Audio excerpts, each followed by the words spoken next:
بسم اللہ الرحمن الرحیم۔ پچھلے سبق میں آپ لوگوں نے موصوف اور صفت کی ترکیبیں سنی تھیں، پڑھی تھیں۔ وہاں پر چند باتیں ہم نے آپ کو درس پڑھانے سے پہلے بتائی تھیں، ان باتوں کو دھیان میں رکھیے۔ اس سبق میں بھی وہی موصوف اور صفت کو استعمال کر کے دکھائیں گے کہ کہیں پر موصوف مذکر ہے تو صفت بھی مذکر آئے گی، موصوف مؤنث ہے تو صفت بھی مؤنث آئے گی، موصوف پر اگر الف لام ہے تو صفت پر بھی الف لام آئے گا، موصوف پر اگر الف لام نہیں ہے تو صفت پر بھی الف لام نہیں آئے گا۔ موصوف اگر جمع ہے تو صفت بھی جمع آئے گی، موصوف اگر جمع نہیں ہے واحد ہے تو صفت بھی اس کی واحد ہی آئے گی۔ وہی پورا جو رولز اور جو گرامرز اور قواعد ہم نے جو بتائے تھے، وہی سب قواعد اس درس نمبر 7 میں بھی یہاں پر استعمال میں لائیں گے، بروئے کار لائیں گے۔ دیکھیے پڑھتے ہیں درس نمبر 7۔ ھذا رجل فرنجی، رجل آدمی، ھذا یہ، رجل فرنجی، فرنجی کا معنی ہوتا ہے انگریز۔ ھذا رجل فرنجی، یہ انگریز آدمی ہے۔ تو یہاں پر رجل دیکھیے موصوف ہے اور انگریز ہونا اس کی ایک صفت ہے۔ رجل واحد ہے تو فرنجی بھی واحد ہے۔ رجل پر الف لام نہیں ہے تو فرنجی پر بھی الف لام نہیں ہے۔ رجل مذکر ہے تو فرنجی بھی مذکر ہے۔ تو جو باتیں ہم نے بتائی تھیں وہی سب باتیں یہاں پر آپ دھیان سے دیکھیں۔ ھذا رجل فرنجی، یہ انگریز آدمی ہے۔ ھذا الرجل الفرنجی واقف، یہ انگریز آدمی کھڑا ہے۔ تو یہاں پر دیکھو الرجل الفرنجی، الرجل پر الف لام، موصوف پر الف لام آ گیا تو الفرنجیوں پر بھی الف لام آ گیا، ٹھیک ہے۔ تو ایسی الرجلوں کے لام پر پیش ہے تو الفرنجیوں کے لام پر بھی پیش ہے۔ ھذا الرجل الفرنجی واقف، یہ انگریز آدمی کھڑا ہے۔ ومعہ امرأۃ فرنجیۃ، معہ اس کے ساتھ، معہ کا معنی ساتھ، ہو اس، معہ اور اس کے ساتھ، امرأۃ فرنجیۃ انگریز عورت ہے۔ تو دیکھو امرأۃ یہاں پر موصوف ہے اور فرنجیۃ صفت ہے۔ امرأۃ مؤنث ہے تو فرنجیۃ بھی دیکھو تا کے ساتھ مؤنث صفت آئی ہے، ٹھیک ہے۔ ومعہ امرأۃ فرنجیۃ، اور اس کے ساتھ انگریز عورت ہے۔ فی یدہا وردۃ جمیلۃ، فی میں، یدہا اس کے ہاتھ، فی یدہا اس کے ہاتھ میں، وردۃ جمیلۃ، وردۃ کا معنی گلاب کا پھول، جمیلۃ کا معنی خوبصورت۔ فی یدہا وردۃ جمیلۃ، اس کے ہاتھ میں خوبصورت گلاب ہے۔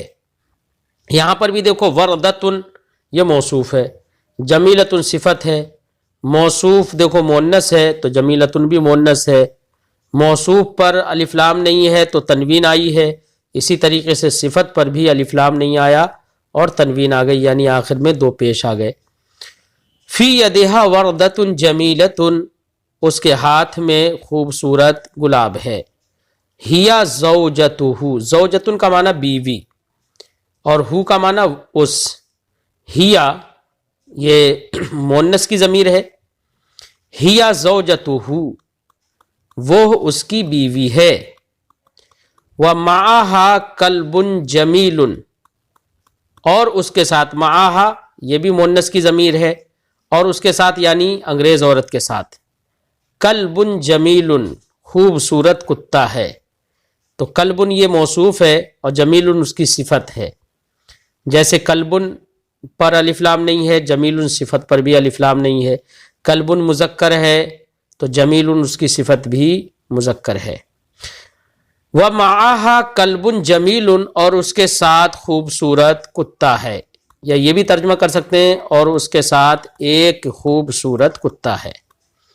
هَؤُلَاءِ أَوْلَادٌ صِغَارٌ، هَؤُلَاء یہ سب، اولاد ولد کی جمع لڑکے یا بچے، صغار صغیر کی جمع، صغیر کا معنی چھوٹا، صغار بہت سارے چھوٹے بچے۔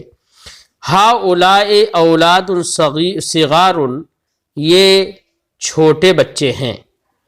تو یہاں پر بھی دیکھو اولاد یہ موصوف ہے اور صغار اس کی صفت ہے۔ اولاد موصوف جمع آیا تو صفت بھی اس کی جمع آئی۔ ہؤلاء اولاد صغار یہ چھوٹے بچے ہیں۔ ہم فی ریاضۃ بدنیۃ، ہم کا معنی وہ سب، یہ جمع غائب کی ضمیر ہے۔ ہم وہ سب، فی میں، ریاضۃ فی حرف جار ہے تو اس وہ جس اسم پر داخل ہوتا ہے اس کے آخر میں زیر دیتا ہے، اس لیے ریاضۃ یہاں پر تا پر زیر آ گیا تنوین کی شکل میں، دو زیر آ گئے۔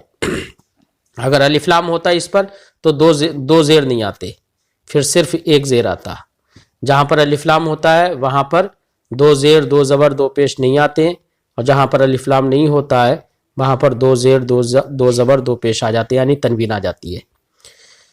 ہم فی ریاضۃ بدنیہ، ریاضۃ کا معنی ہوتا ہے ورزش، بدنیہ کا معنی جسمانی، معنی ہوگا ہم فی ریاضۃ بدنیہ، وہ جسمانی ورزش میں ہیں، یعنی جسمانی ورزش کر رہے ہیں۔ تو ریاضہ یہ موصوف ہے اور بدنیہ یہ اس کی صفت ہے۔ موصوف دیکھو مؤنث آیا تو اس کی صفت بھی بدنیۃ مؤنث آئی، موصوف پر زیر آیا تو صفت پر بھی زیر آ گیا، ٹھیک ہے۔ ہم فی ریاضۃ بدنیہ، وہ جسمانی ورزش میں ہیں۔ والریاضۃ البدنیۃ لازمۃ لکل تلمیذ، الریاضۃ البدنیہ وہ جسمانی ورزش، لازمۃ لازم ہے، لکل تلمیذ ہر شاگرد کے لیے، ہر اسٹوڈنٹ کے لیے۔ الریاضۃ البدنیہ دیکھو یہاں پر الریاضۃ موصوف ہے، البدنیۃ اس کی صفت ہے۔ موصوف مؤنث ہے تو صفت بھی مؤنث ہے، موصوف پر الف لام آ گیا تو صفت پر بھی الف لام آ گیا، موصوف پر الف لام آیا تو تنوین نہیں آئی نا، یعنی صرف ایک پیش آیا دو پیش نہیں آئے، تو یہاں پر صفت پر بھی ایک ہی پیش آیا، تنوین نہیں آئی۔ والریاضۃ البدنیۃ لازمۃ لکل تلمیذ، اور جسمانی ورزش ہر شاگرد کے لیے یا ہر طالب علم کے لیے لازم ہے۔ معلم الریاضۃ واقف امامہم، معلم کا معنی سکھانے والا، معلم کا معنی سکھانے والا۔ معلم الریاضۃ، الریاضۃ چونکہ یہ مضاف الیہ ہے اس لیے زیر آ گیا، میں نے آپ کو بتایا تھا مضاف الیہ ہمیشہ مجرور ہوتا ہے، یعنی اس پر ہمیشہ زیر آتا ہے، معنی ہوگا ورزش سکھانے والا۔ معلم الریاضۃ ورزش سکھانے والا، واقف کھڑا ہے، امامہم ان کے سامنے، ورزش سکھانے والا ان کے سامنے کھڑا ہے۔ وَهُوَ مشغول بتمرینہم، اور وہ مشغول ہے، مشغول کا معنی مشغول بزی، بتمرینہم تمرین کا معنی مشق، تمرین کا معنی مشق، ایکسرسائز، ابھیاس، بتمرینہم ان کی ایکسرسائز میں، ان کی مشق میں۔ وَهُوَ مشغول بتمرینہم، اور وہ ان کی ایکسرسائز میں مشغول ہے، بزی ہے۔ تلک الریاضۃ علی طریقۃ جدیدۃ، تلک الریاضۃ وہ ورزش، علی طریقۃ جدیدۃ طریقہ کا معنی طریقہ، طرز، جدیدہ کا معنی نیا، علی طریقۃ جدیدۃ نئے طرز پر یا نئے طریقے پر۔ تلک الریاضۃ علی طریقۃ جدیدۃ وہ ورزش نئے طرز پر ہے، وہ ورزش نئے طرز پر. یہاں پر طریقۃ موصوف ہے, جدیدۃ اس کی صفت ہے. موصوف یہاں پر مؤنث ہے تو صفت بھی دیکھو مؤنث ہے. موصوف پر الف لام نہیں آیا تو صفت پر بھی الف لام نہیں آیا. موصوف پر حرف جر الا کے ذریعے, الا کی وجہ سے زیر آ گیا ہے تو جدیدۃ اس کی صفت پر بھی زیر آ گیا. تلک الریاضۃ علی طریقۃ جدیدۃ, وہ ورزش نئے طرز پر ہے. الطریقۃ الجدیدۃ محبوبۃ, الطریقۃ الجدیدہ نیا طرز یا نیا طریقہ, محبوبۃ پسند ہے. الطریقۃ الجدیدۃ محبوبۃ, نیا طریقہ پسندیدہ ہے. تو الطریقہ یہ موصوف ہے, الجدیدۃ اس کی صفت ہے. دیکھو الطریقہ پر یہاں پر الف لام آ گیا تو اس کی صفت پر بھی الف لام آ گیا. الطریقہ مؤنث ہے, صفت بھی مؤنث ہے. الطریقتوں پر تنوین نہیں آئی الف لام آنے کی وجہ سے, اس لیے اس کی صفت پر بھی تنوین نہیں آئی. تلک المرأة الفرنجیۃ ناظرۃ الیہم مع زوجہا, تلک وہ, المرأة الفرنجیہ انگریز عورت, ناظرۃ دیکھ رہی ہے, ناظرۃ کا معنی دیکھ رہی ہے عورت. اور مرد کے لیے کہیں گے تو ناظر بغیر تا کے کہیں گے مرد کے لیے. جیسے ہم کہیں ذالک الرجل ناظر, وہ آدمی دیکھ رہا ہے, اور یہاں پر وہ عورت دیکھ رہی ہے تو ناظرۃ تا کے ساتھ. تلک المرأة الفرنجیۃ ناظرۃ الیہم, الیہم ان کی طرف, مع زوجہا اپنے شوہر کے ساتھ. تلک المرأة الفرنجیہ وہ انگریز عورت, ناظرۃ الیہم ان کو دیکھ رہی ہے, مع زوجہا اپنے شوہر کے ساتھ. وہ انگریز عورت ان کو اپنے شوہر کے ساتھ دیکھ رہی ہے. وَهِيَ مَسْرُورَةٌ, مسرورۃ کا معنی خوش, وَهِيَ مَسْرُورَةٌ اور وہ خوش ہے. تو یہاں پر بھی دیکھو مسرورۃ مؤنث کے لیے یعنی عورت کے لیے ہے تو اس لیے تا کے ساتھ آیا, اور اس کے لیے ضمیر بھی ہیا مؤنث ہی کی آئی. ٹھیک ہے, وَهِيَ مَسْرُورَةٌ اور وہ مسرور ہے یعنی خوش ہے. ٹھیک ہے, اب آگے چند سوالات ہیں عربی میں, ان کے جواب بھی آپ کو عربی میں دینا ہے.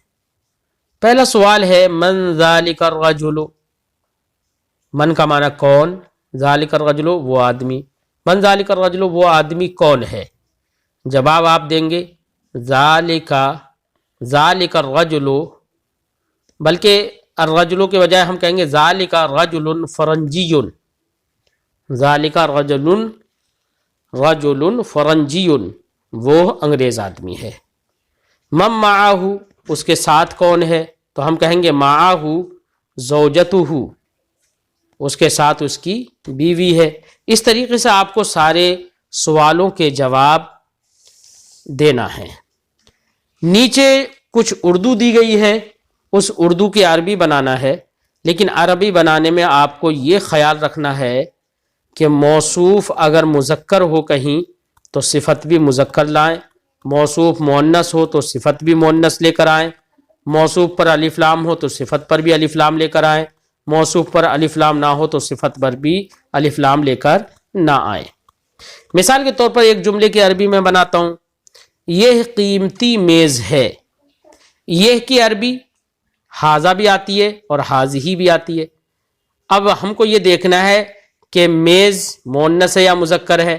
تو عربی میں میز کی عربی آتی ہے طاولۃ. جب طاولۃ مؤنث ہے تا آ گئی اس میں, تو اب ہم حاذا نہیں لے کر آئیں گے, حاذی لے کر آئیں گے. ٹھیک ہے, یہ قیمتی میز ہے. اب ہم کہیں گے حاذہ الطاولۃ, یہ میز قیمتی ہے, ثمینۃ, حاذہ الطاولۃ ثمینۃ, یہ میز قیمتی ہے. ٹھیک ہے, یا ہم اس کی موصوف صفت بنائیں ہم اس کو, تو ہم یہ کہیں گے حاذہ طاولۃ ثمینۃ. کیا کہیں گے, موصوف صفت بنائیں گے تو ہم کیسے کہیں گے حاذہ طاولۃ ثمینۃ, یہ قیمتی میز ہے.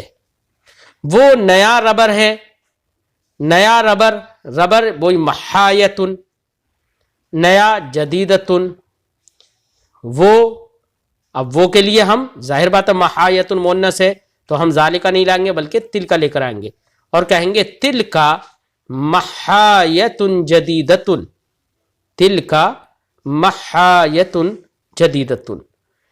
اسی طرز پر آپ لوگوں کو عربی بنانا ہے۔ آگے جو دو تمرینیں دی ہیں اس میں تمرین نمبر 1 ہے یعنی الف، اور پھر تمرین نمبر 2 میں ہے با۔ آپ کو ان تمرینوں میں کیا کرنا ہے وہ میں آپ کو بتا دوں۔ تمرین نمبر 1 میں آپ کو سارے جملے پڑھنا ہے اور ان کا ترجمہ لکھنا ہے، صحیح ترجمہ۔ دھیان رکھنا کہ موصوف صفت کا ترجمہ غلط نہیں ہو پائے، تو پوری تمرین کے جملے پڑھنا ہے اور جملے پڑھنے کے بعد ان کا اردو میں ترجمہ کرنا ہے آپ کو۔ الفاظ اس میں کوئی مشکل نہیں ہے، وہی ہیں جو آپ منہاج العربیہ اول میں اور دوم میں اب تک پڑھ چکے ہیں۔ تو ان جملوں کو پڑھ کے اردو میں ترجمہ کرنا ہے اور صحیح سے ترجمہ کرنا ہے۔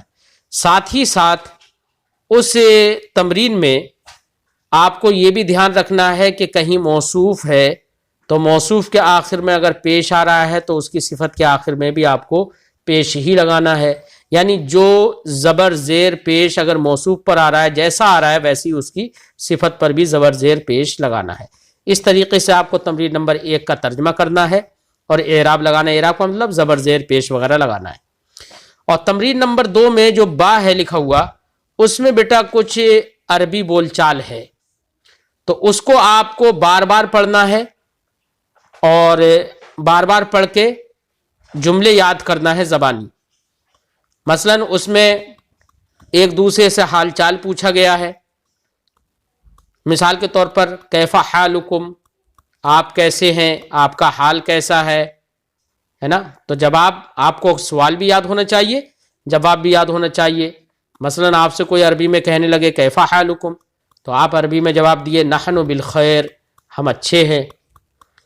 من این انتم، آپ کہاں سے ہیں، یعنی آپ کہاں کے رہنے والے ہیں یا آپ کہاں سے آ رہے ہیں، تو ہم جواب میں کہیں گے نحن من الحدیقہ، ہم باغ سے آ رہے ہیں۔ اب آپ اگر گھر سے آئے تو آپ کہیں نحن من البیت، کوئی ضروری نہیں ہے کہ من الحدیقہ ہی کہیں۔